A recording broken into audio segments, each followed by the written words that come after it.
जय श्री राम दोस्तों। बदहाल सड़कों से होते हुए आज मैं आपको अपनी एक ऐसी वीडियो दिखाऊंगा जिसे देखकर शायद आपकी भी रूह कांप जाए और किस तरह विदेशी आक्रांताओं ने हमारे देश की संस्कृति और सभ्यता को मिटाने की कोशिश करी, लेकिन वो फिर भी इसको नष्ट नहीं कर पाए। जैसा कि आपको पता है कि हमारे देश में आज बहुत सारे शिक्षा के केंद्र हैं। शिक्षा का केंद्र मतलब यूनिवर्सिटियां हैं, जैसे IIT, JNU, AMU, IIM इत्यादि।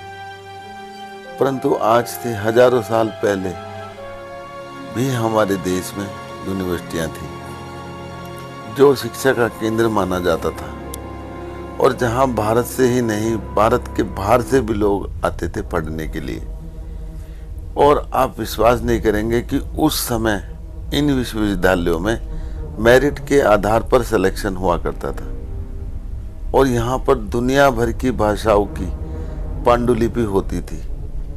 और जहाँ पर जापान, चीन, Taiwan, Tibet, Myanmar, Iran, Iraq और पारस से भी विद्यार्थी आते थे और शिक्षा ग्रहण करते थे। ये तीनों विद्यालय आवासीय विद्यालय थे। आवासीय मतलब इनमें हॉस्टल और रहने की भी व्यवस्था थी और इन विद्यालयों में निःशुल्क शिक्षा दी जाती थी।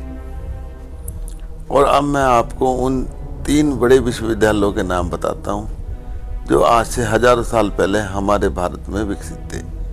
सबसे पहला था तक्षशिला विश्वविद्यालय और दूसरा नालंदा विश्वविद्यालय और तीसरा विक्रमशिला विश्वविद्यालय, जो कि मैं आज आपको दिखाऊंगा, जिसे विदेशी आक्रांताओं ने खंडर के रूप में आज भी हमारे सामने वो स्थित है। आज की मेरी वीडियो आप पूरी देखना, आपको हमारे इतिहास के बारे में पता चलेगा कि किस तरह हमारी संस्कृति को इन्होंने नष्ट करने की कोशिश करी, लेकिन वो नष्ट नहीं कर पाए। और आप मेरी बातें सुनते सुनते ये वीडियो को ज़रूर देखना और कल्पना करना कि आप उस टाइम इस जगह पर हैं, तो आपके वाकई रोंगटे खड़े हो जाएंगे कि किस तरह उन्होंने इस विश्वविद्यालय को बनाया। और जो शायद आज भी हम किसी बड़े विश्वविद्यालय में जाएंगे तो आपको भी वहाँ ऐसी सुविधाएं ना मिले देखने को। तो चलिए मैं आपको अब इस यूनिवर्सिटी के बारे में भी बहुत कुछ बातें बताता हूँ, आज से जो हजारों साल पुरानी है। सबसे पहले ये देखिए किस तरह इन्होंने इसको तहस नहस कर दिया। पहले मैं आपको इन दोनों विश्वविद्यालयों के बारे में बताता हूँ, एक तक्षशिला और एक नालंदा। तक्षशिला का अनुमान आज भी लगाना मुश्किल है कि इसका निर्माण कब और किसने कराया था, क्योंकि इसको बताते हैं कि करीब 10,000 साल से भी पुराने होने का अनुमान है। और कुछ मतों के अनुसार इसे रामायण कालीन भी माना जाता है और कहा जाता है कि श्री राम के जो छोटे भाई भरत थे, उनके बेटे का नाम तक्ष था और इसने ही इसकी स्थापना कराई थी। परंतु इसका सही प्रमाण नहीं मिलता। ये स्थान अब हमारे पाकिस्तान में चला गया जब हमारे देश का बंटवारा हुआ था। और दूसरा विश्वविद्यालय था नालंदा विश्वविद्यालय। इसके भी कोई ठोस प्रमाण नहीं मिलते, परंतु जब बख्तियार खिलजी ने इसे नष्ट कर दिया था तो उसके बाद इसकी खोज हुई और खोज में कुछ मुद्राएं मिली, जिससे अनुमान लगाया कि इसकी स्थापना 5वीं सदी के बौद्ध धर्म के शासक कुमारगुप्त ने की थी। यहाँ के आप एक एक चीज देखने की कोशिश करना। ये देखिए एक पिलर और ये दूसरा पिलर, किस तरह से इन्होंने वहाँ पे उस समय स्ट्रक्चर तैयार करा। और ये देखिए कितनी चौड़ी चौड़ी सड़कें बनाई विश्वविद्यालय की। और ये शायद यहाँ इनका जो यहाँ अध्यापक हुआ करते थे उनके शायद बैठने का स्थान हुआ करता था। अभी मैं आपको ये भी बताऊंगा कि यहाँ पर लगभग कितने टीचर और कितने स्टूडेंट हुआ करते थे। ये देखिए किस तरह का स्ट्रक्चर है इनका। आप कल्पना करें कि शायद आप उस सदी में यहाँ पे पढ़ाई करते हो तो कितना विशाल होगा ये यूनिवर्सिटी। अब मैं आपको विक्रमशिला की स्थापना के बारे में बताता हूँ कि ये किसने स्थापित करा था यहाँ पर।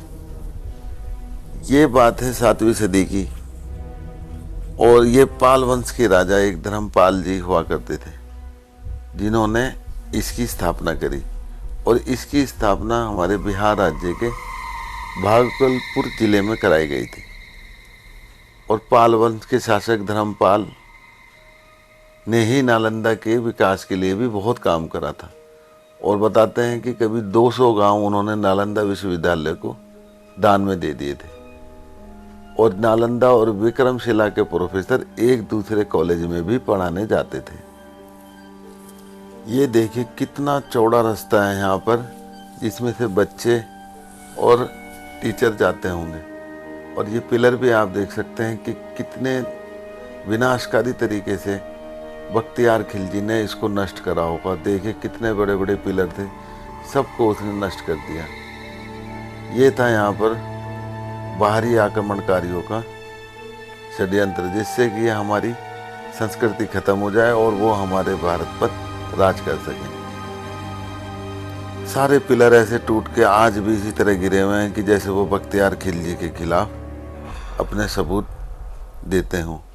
किस तरह मुझे यहाँ पर ढहाया गया है। अब मैं आपको विक्रमशिला के कुछ महत्वपूर्ण चीज़ें बताता हूँ। विक्रमशिला विश्वविद्यालय में लगभग 3000 शिक्षक थे, परंतु यहाँ के छात्रों की सही गिनती का अनुमान शायद नहीं लगाया जा सकता। फिर भी अंदाज़न आप सोच सकते हैं कि यदि 3000 शिक्षक थे तो कम से कम 10 या 12,000 छात्र जरूर रहे होंगे उस समय। और उन सभी के लिए यहाँ पर रहने के लिए कमरे भी आवंटित थे।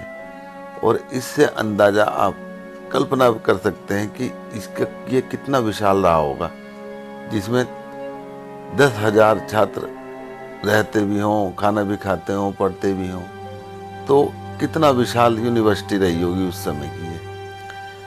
और इसमें मैंने जैसे आपको पहले बताया था कि इसमें छात्रों का चयन मेरिट के आधार पर होता था और उनको निःशुल्क शिक्षा दी जाती थी। और लाखों की संख्या में यहाँ पर विद्यार्थी आते थे और एंट्रेंस एग्जाम देते थे। उसके बाद कुछ ही बच्चों का इसमें एडमिशन हुआ करता था। अब आप अंदाज़ा लगा लीजिए कि कितनी अच्छी यूनिवर्सिटी रही होगी उस समय की। और उस समय यहाँ पर शिक्षा क्या दी जाती थी उसके बारे में भी मैं आपको बताता हूँ। यहाँ पर बौद्ध धर्म और बौद्ध दर्शन के अलावा अन्य विषयों की भी शिक्षा दी जाती थी, जैसे तर्कशास्त्र हो गया, व्याकरण हो गया, तत्व ज्ञान हो गया, न्याय हो गया और विज्ञान हो गया, अर्थशास्त्र हो गया, राजनीति शास्त्र हो गया, कला, वाणिज्य इत्यादि की भी यहाँ पर शिक्षा दी जाती थी। अब आप लगा लीजिए कितना एडवांस हुआ करता होगा हमारा भारत। शायद आज ये यूनिवर्सिटी यहाँ पर होती तो शायद हमारे भारत की और ज़्यादा जो है प्रसिद्धि बढ़ती। और मैं अब आपको बताता हूँ कि इसको किसने नष्ट करा। 12वीं सदी के आसपास तुर्की मुसलमानों ने भारत पर आक्रमण करा और उसमें मोहम्मद गौरी के साथ कुतुबुद्दीन ऐबक और इख्तियारुद्दीन मोहम्मद बिन बख्तियार खिलजी आए, जो कि मोहम्मद गौरी के सेनापति थे। कुतुबुद्दीन ऐबक दिल्ली के आसपास के इलाकों को उसने जीतना शुरू करा तथा बिहार और बंगाल को जीतने के लिए बख्तियार खिलजी को नियुक्त किया गया। और 1203 के आसपास जब वो बिहार को जीत रहा था तब उसने विक्रमशिला यूनिवर्सिटी को बर्बाद कर दिया और पूरी तरह से नष्ट कर दिया।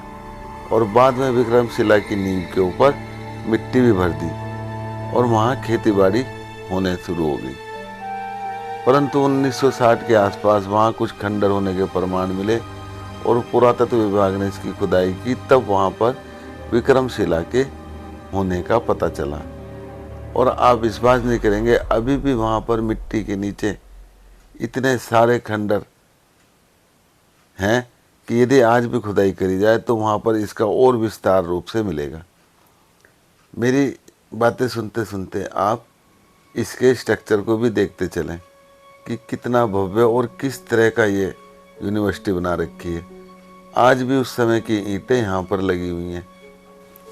आप तो मेरी ये वीडियो देख रहे हैं, लेकिन मैंने वहाँ पर खुद महसूस करा है कि वहाँ पर घूमते हुए मानो मुझे ऐसा लग रहा था कि शायद मैं भी वहाँ का ही कोई विद्यार्थी हूँ और मैं अपनी यूनिवर्सिटी में घूम रहा हूँ। शायद आज ये यूनिवर्सिटी होती तो हमारे बच्चे भी इस यूनिवर्सिटी में पढ़ते होते। ये देखिए कितनी विशाल यूनिवर्सिटी थी और ये हजारों साल पुरानी ईंटें हैं जो आप अब देख सकते हैं। और इनकी प्लानिंग देखिए कि किस तरह का स्ट्रक्चर इन्होंने बनाया और सब चीज़ एक अलाइनमेंट में बना रखी है। किस तरह के वहाँ के उस समय कारीगर हुआ करते थे, जबकि हमारे पास किसी टेक्नोलॉजी नहीं थी, ना बड़ी बड़ी क्रेनें हुआ करती थी, ना मशीनें थी। ये देखिए ड्रेनेज सिस्टम भी इतना बढ़िया था कि आज भी वहाँ पर कुएं दिखाई देते हैं जो उन्होंने उस समय बना रखे थे। यहाँ आने के लिए आप बिहार के भागलपुर ज़िले तक आ सकते हैं और वहाँ से मुश्किल से 20 से 22 किलोमीटर की दूरी पर कहलगांव के पास आपको विक्रमशिला यूनिवर्सिटी दिखाई देगी। और इसी के साथ हम भी विक्रमशिला यूनिवर्सिटी देखकर वापस अपने घर को चल दिए। और आपको मेरी ये वीडियो कैसी लगी प्लीज़ कमेंट कर ज़रूर बताना, और ये भी बताना कि अगर ये यूनिवर्सिटी आज होती तो हमारे देश की क्या स्थिति होती। जय श्री राम।